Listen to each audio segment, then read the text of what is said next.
저는 이수연입니다. 은행에서 복구한 CCTV를 보는 순간 손이 떨렸습니다. 화면 속 여자는 제 옷을 입고 제 가방을 들고 제 이름으로 6억 5천만 원 대출 서류에 서명하고 있었습니다. 하지만 그 얼굴은 제가 아니었습니다.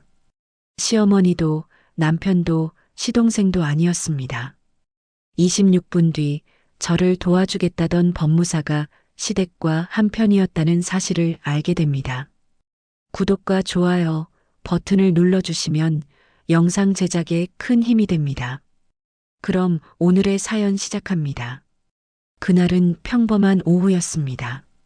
시어머니 병원 간병을 마치고 집으로 돌아오는 길, 대출 실행 완료 문자 한 통이 도착했습니다. 처음엔 스팸인 줄 알았습니다.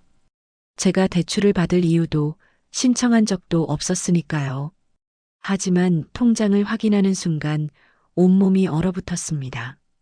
6억 5천만 원이라는 거액이 제 계좌로 들어왔다가 불과 몇 분 만에 세 갈래로 빠져나가 있었습니다. 2억 3천만 원은 시어머니 통장으로, 1억 8천만 원은 현금 인출로, 나머지 2억 4천만 원은 전혀 모르는 계좌로 사라져 있었습니다. 심장이 쿵쾅거렸습니다. 다음 날 아침 일찍 은행을 찾아갔습니다.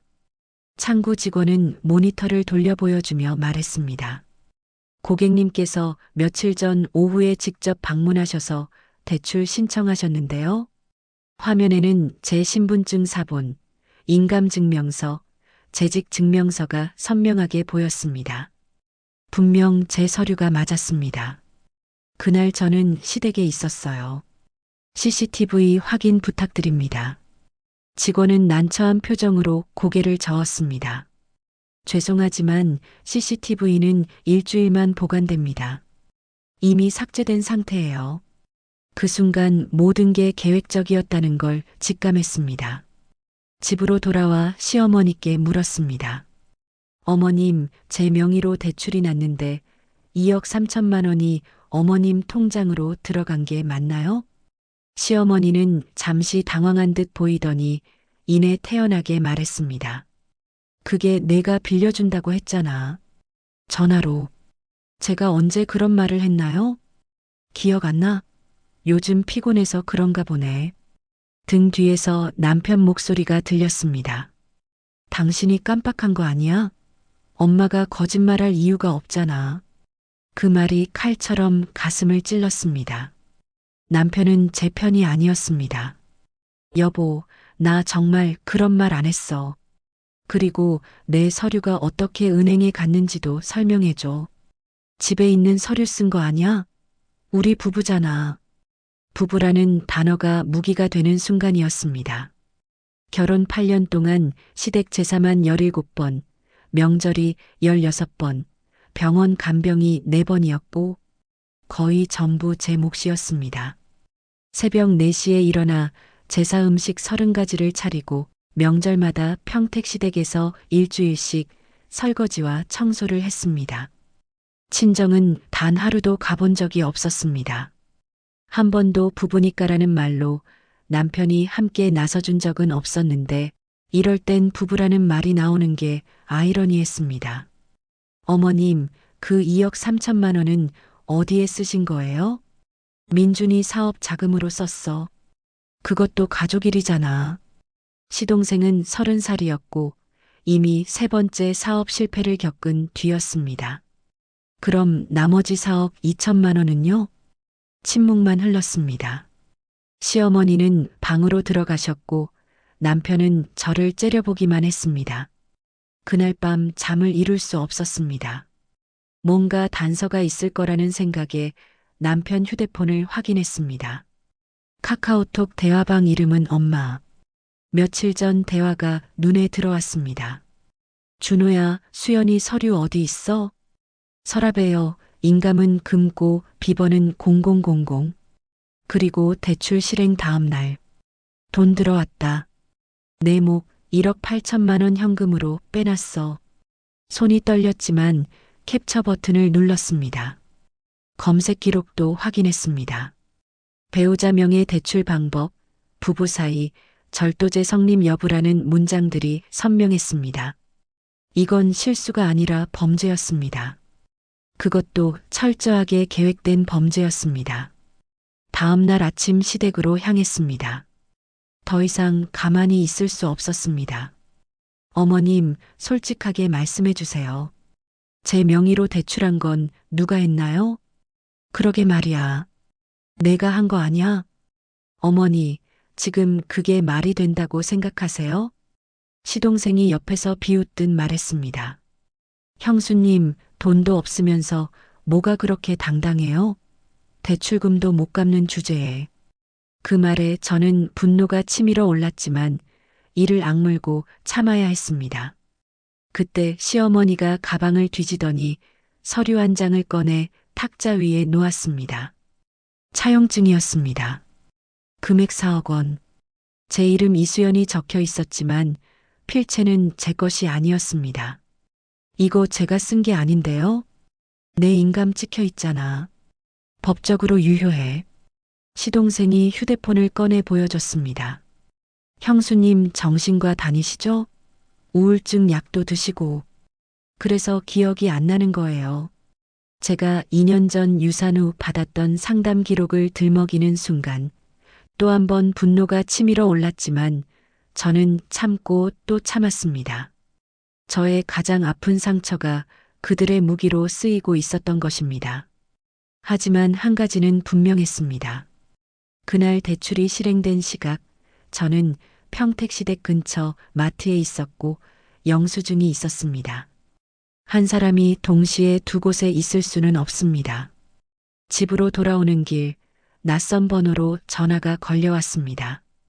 혹시 대출 사기 피해자세요? 도와드릴 수 있습니다. 마치 구원의 손길처럼 느껴졌습니다. 하지만 10분 뒤 이 손길이 함정이었다는 걸 알게 되었습니다.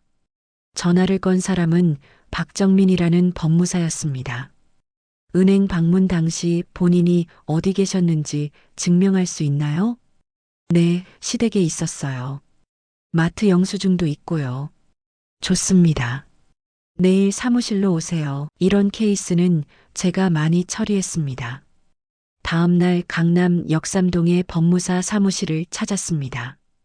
박정민은 전문가처럼 보였습니다. 가족 간 신뢰를 이용한 금융 사기는 생각보다 많습니다. 은행 이의 신청, 경찰 고소장 제출, 대화 녹음 확보가 필요합니다. 성공 보수로 하겠습니다. 돈 받아낸 후 30%만 주시면 됩니다. 조건이 너무 좋았습니다. 그런데 계약서에 서명하려는 순간 사무실 벽에 걸린 사진 한 장이 눈에 들어왔습니다. 박정민과 제 시동생이 어깨동무를 하고 웃고 있는 사진이었습니다. 저기 저 사진 속 사람이, 아, 제 대학 동기요. 박정민은 태연하게 웃었지만 제 가슴 속엔 불안감이 퍼졌습니다.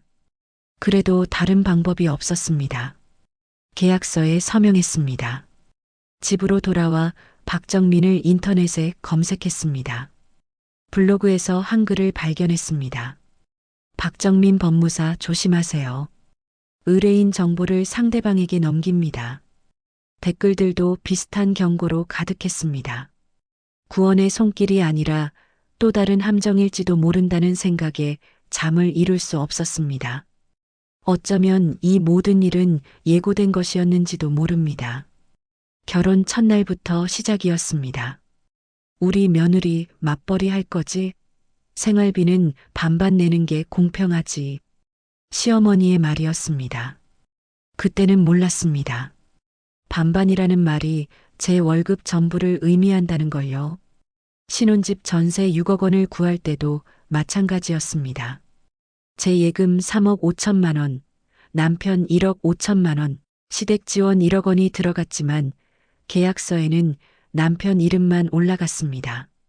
부부인데 누구 명의든 상관없잖아라는 말에 고개를 끄덕였던 제가 한심했습니다. 사실 저에게는 3억 원 이상이 있었지만 그걸 밝히고 싶지 않았습니다. 폐암 말기였던 시아버지 간병도 떠올랐습니다. 잠시 동안 회사를 쉬고 병원에 상주했습니다. 새벽 6시부터 밤 11시까지 대소변 처리, 식사 보조, 침대 시트 교체를 혼자 했습니다. 주말에도 집에 가지 못하고 병원 접이식 의자에서 잤습니다. 가족을 위해 희생하는 게 며느리의 도리라는 시어머니의 말을 들었을 때 가슴이 무너졌습니다. 유산도 혼자 겪었습니다. 임신 8주 만에 아이를 잃은 날 남편은 회식이 있다며 병원에 오지 않았습니다.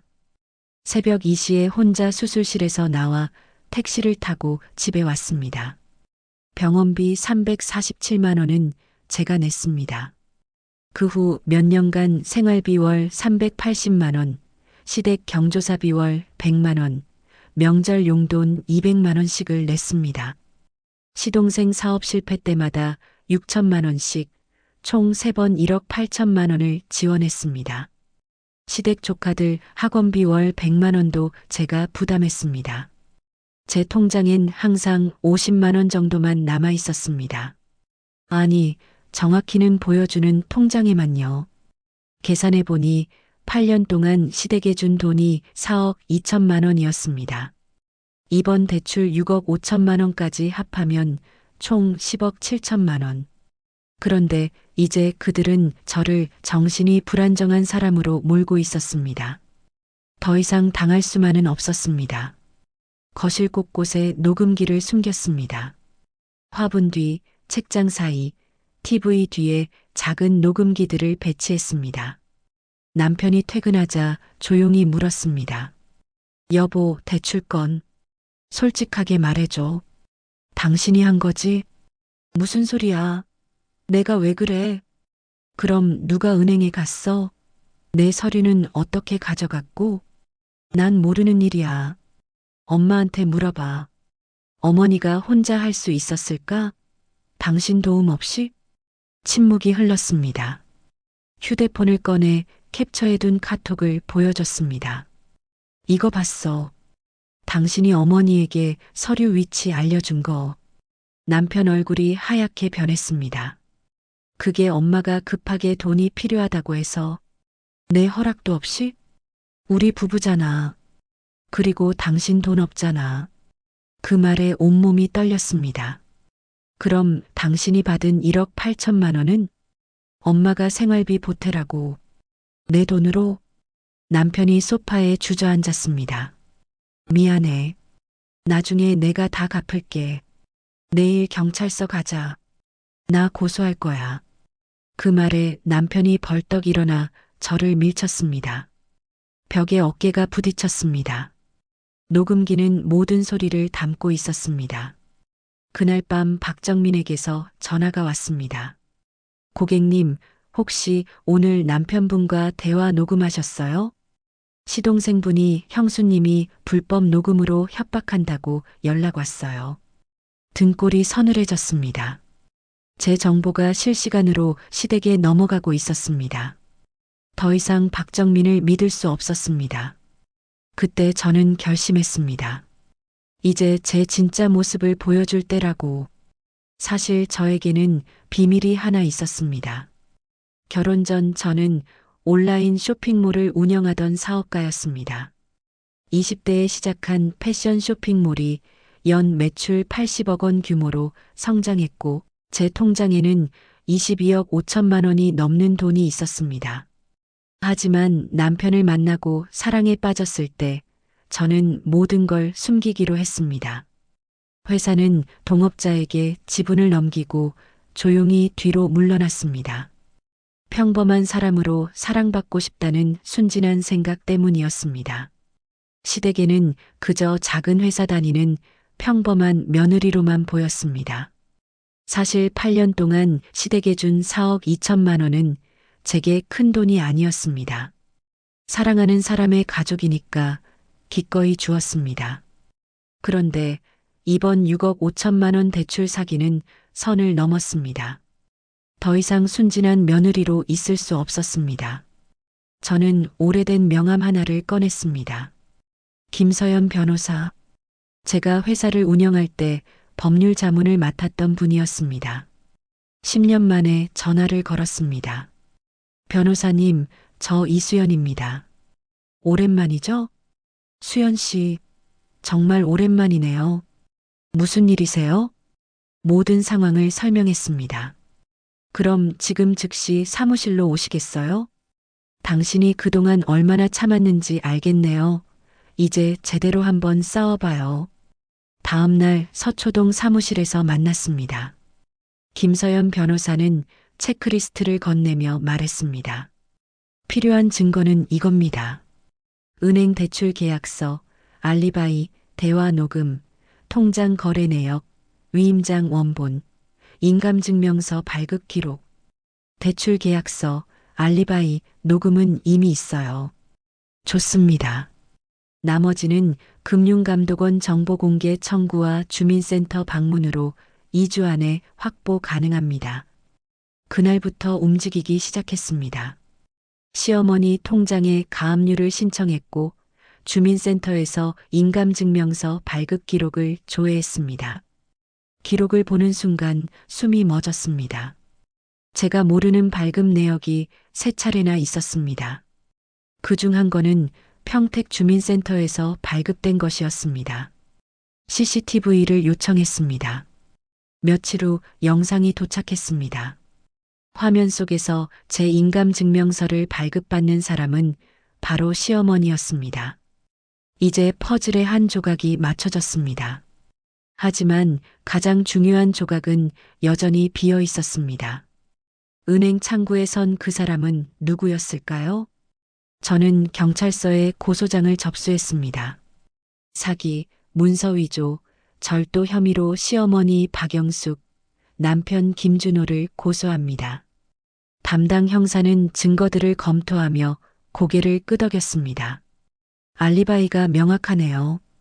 동시에 두 곳에 있을 수 없으니 신분 도용이 확실합니다. 피고소인 소환하겠습니다. 며칠 후 첫 조사가 예정되었습니다. 하지만 조사 당일 오후 박정민이 경찰서에 나타났습니다. 형사님, 이 사건 제가 맡고 있습니다. 고소인이 제 동의 없이 단독으로 고소했어요. 무슨 소리예요? 박정민은 서류를 꺼냈습니다.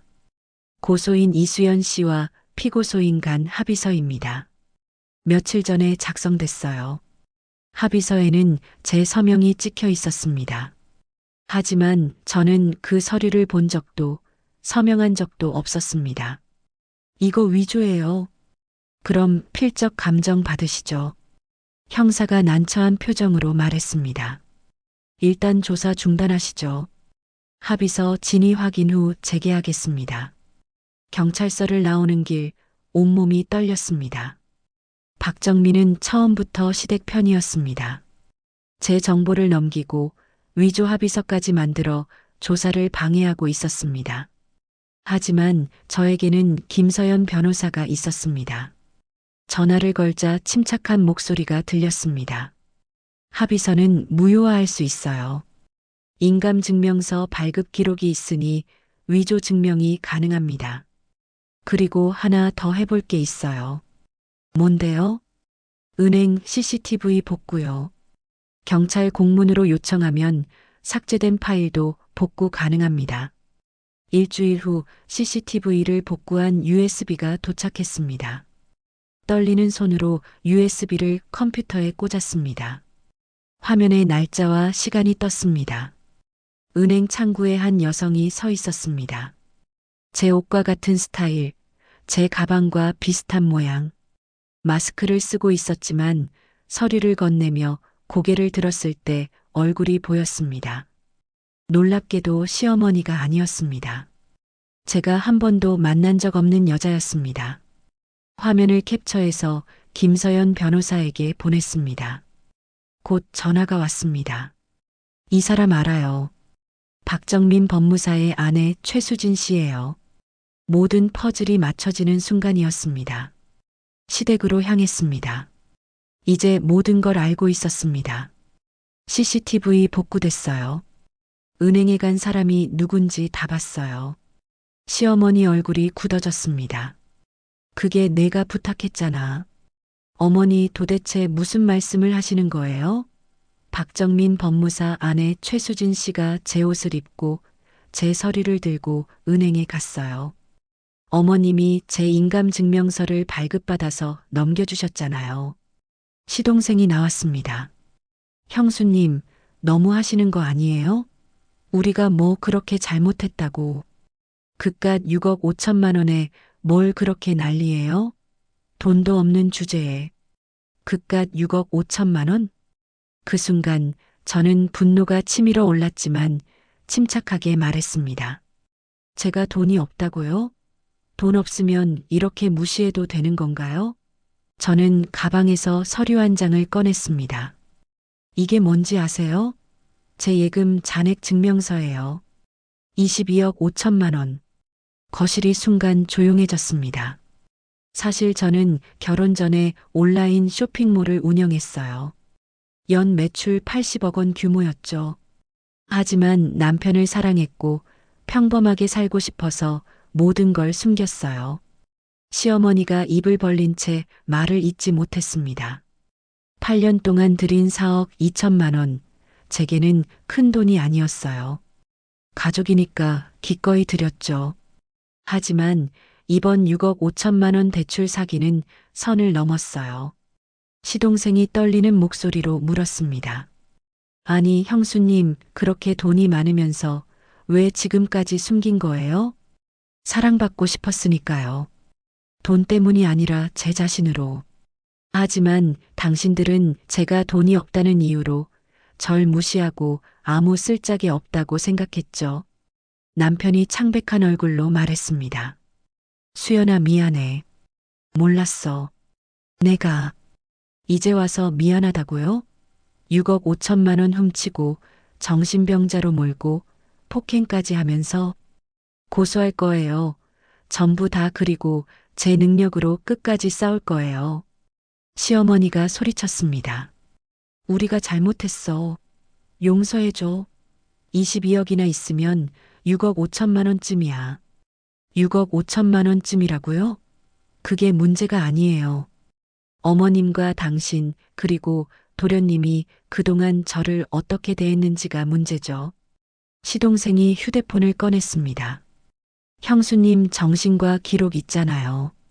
법정에서 다 공개할 거예요. 해보세요. 저도 증거가 있으니까요. 당신이 박정민에게 제 정보 넘긴 카톡 전부요. 시동생은 입이 벌어진 채 아무 말도 하지 못했습니다. 시댁 문을 박차고 나와 집으로 돌아오는 길, 무력감 대신 결연함이 느껴졌습니다. 집에 도착해서 보니 현관문 앞에 택배 상자가 놓여 있었습니다. 거기에는 형사 이름이 적혀 있었습니다. 그리고 상자 안에는 USB와 쪽지가 들어 있었습니다. 추가 증거 확보. 박정민과 김준호 통화 기록 23건 공모관계 입증 가능. 이제 완벽했습니다. 피고소인 신문 날이었습니다. 시어머니, 남편 박정민이 조사실에 나란히 앉았습니다. 형사가 USB 영상을 틀었습니다. 이 여성이 누구입니까? 모르겠는데요. 박정민 법무사의 배우자 최수진 씨입니다. 피고인 김준호 씨와 박정민 씨는 대출 실행 전후로 23회 통화했습니다. 맞죠? 이것에 대해서 설명해 주시죠. 남편이 고개를 숙였습니다. 정민이 형이 방법을 알려줬어요. 처 명의로 대출받으면 들키지 않는다고. 그리고 어차피 저는 돈이 없으니까 갚을 능력도 없을 거라고. 대가는 1억 8천만 원 받았습니다. 저는 가방에서 파일을 꺼냈습니다. 준비한 모든 증거였습니다. 은행 CCTV, 인감증명서, 위조 발급 기록, 남편과 박정민 통화 23건, 카톡 캡처, 폭행 녹음, 위조 합의서, 무효 증명. 그리고 하나 더. 이건 제 재산 증명서입니다. 22억 5천만 원. 제가 돈이 없어서 대출금 상환을 못하면 모든 채무불이행에 대한 책임을 저한테 뒤집어 씌우려고 한 거 아니었나요? 결국 당신들은 돈만 챙기고 대출 채무에 대한 책임은 제가 지고 어떻게 가족끼리 그럴 수가 있죠? 하지만 저는 사업가였고 충분한 자산이 있었습니다. 형사가 놀란 표정으로 서류를 확인했습니다. 이 증거들로 사기, 문서 위조, 절도, 폭행, 업무방해 혐의가 입증됩니다. 형사가 고개를 끄덕였습니다. 충분합니다. 피고소인 전원 구속영장 청구하겠습니다. 박정민 법무사는 변호사법 위반, 최수진 씨는 사문서 위조 및 사기 혐의 추가됩니다. 시어머니가 울기 시작했습니다. 아가, 제발 한 번만 용서해줘.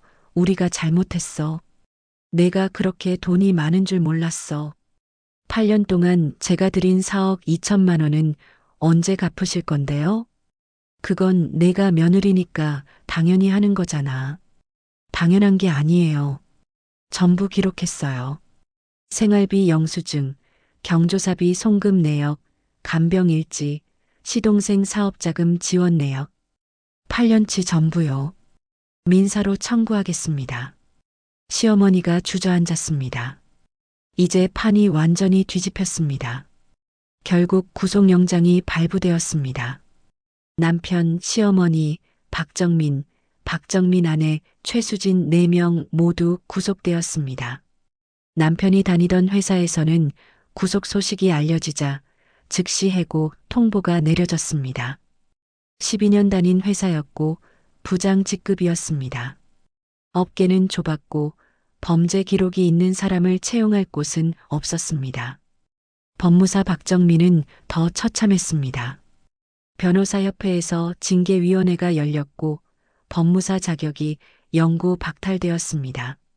10년간 쌓아온 커리어가 한순간에 무너졌습니다. 사무실 임대료를 내지 못해 문을 닫았고 직원들은 임금을 받지 못한 채 흩어졌습니다. 의뢰인들이 집단으로 손해배상 소송을 제기했고 그 액수만 15억 8천만 원이 넘었습니다. 박정민 아내 최수진 씨는 초등학교 교사였는데 사문서 위조와 사기 혐의로 교원 자격이 박탈되었습니다. 두 아이의 엄마였던 그녀는 학부모들 사이에서 이야기가 퍼지며 동네에서 살 수 없게 되었습니다.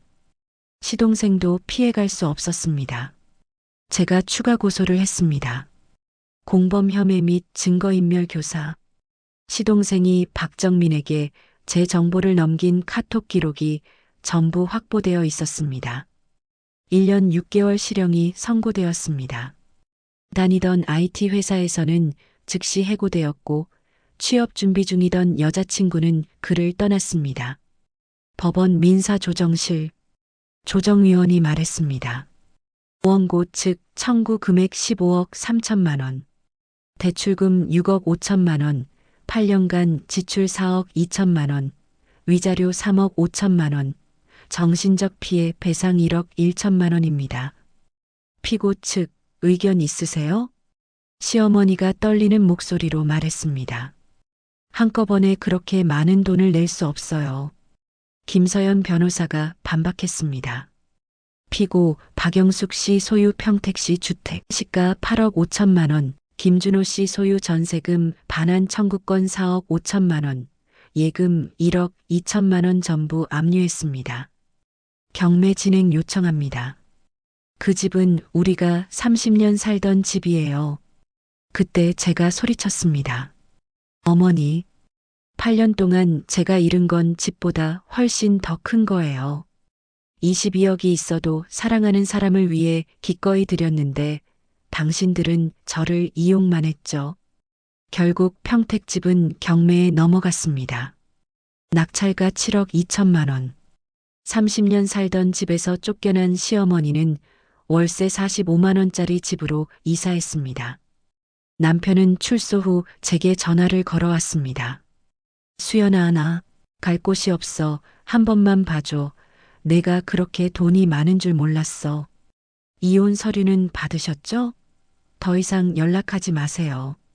전화를 끊었습니다. 법무사 박정민 부부는 더 비참했습니다.